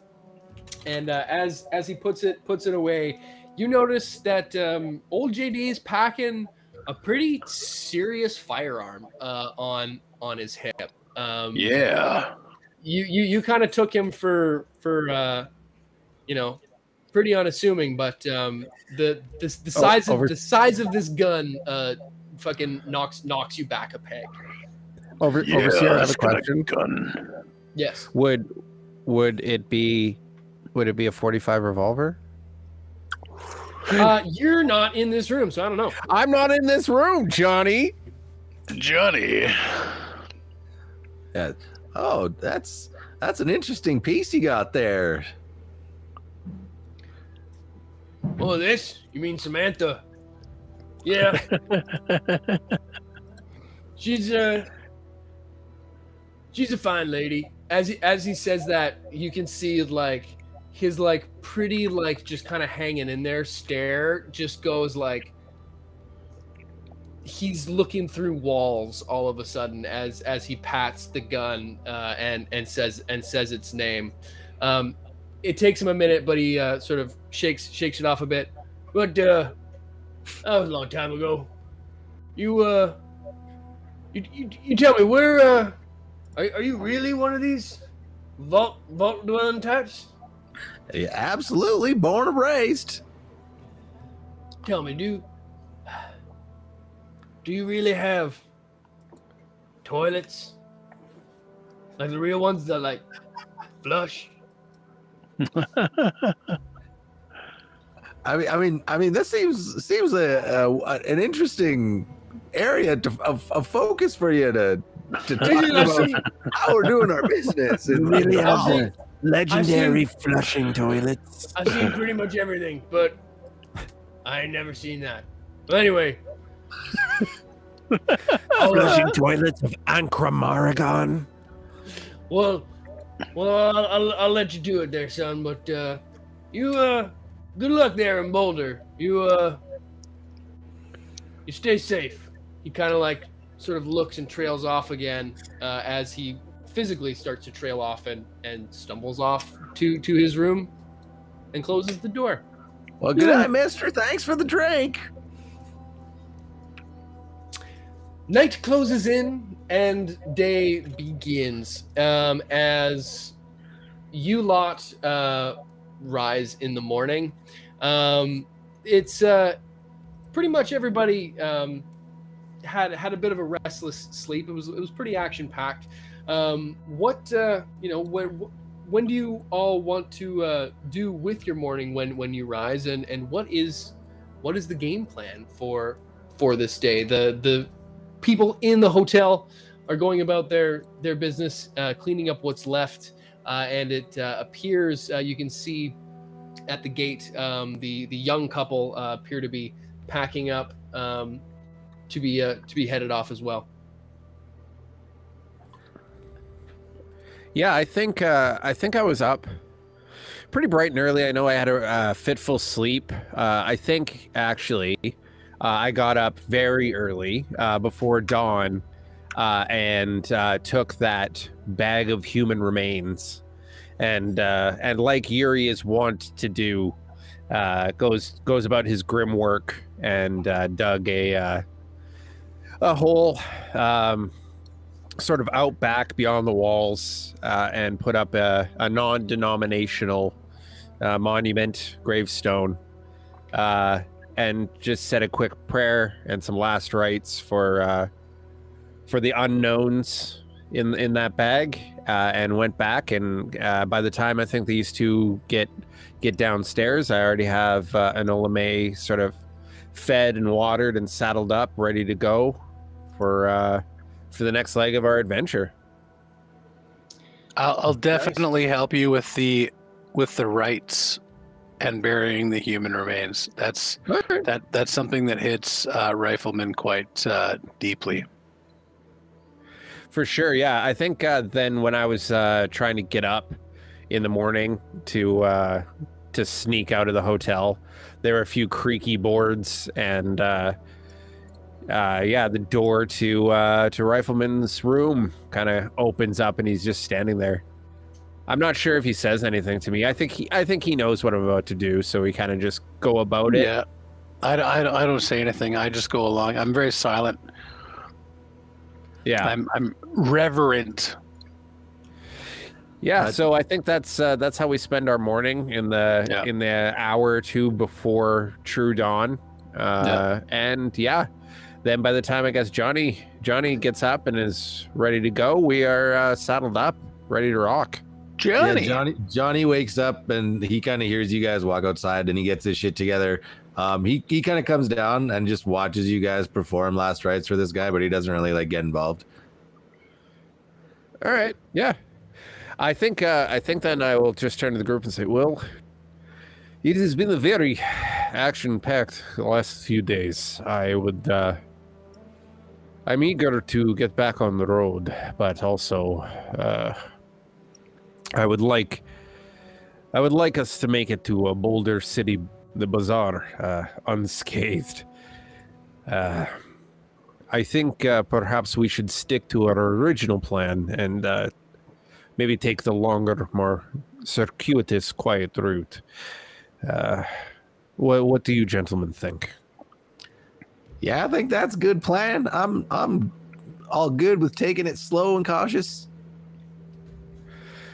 As your daring nature attract attention. Sorry, go ahead. No, go ahead.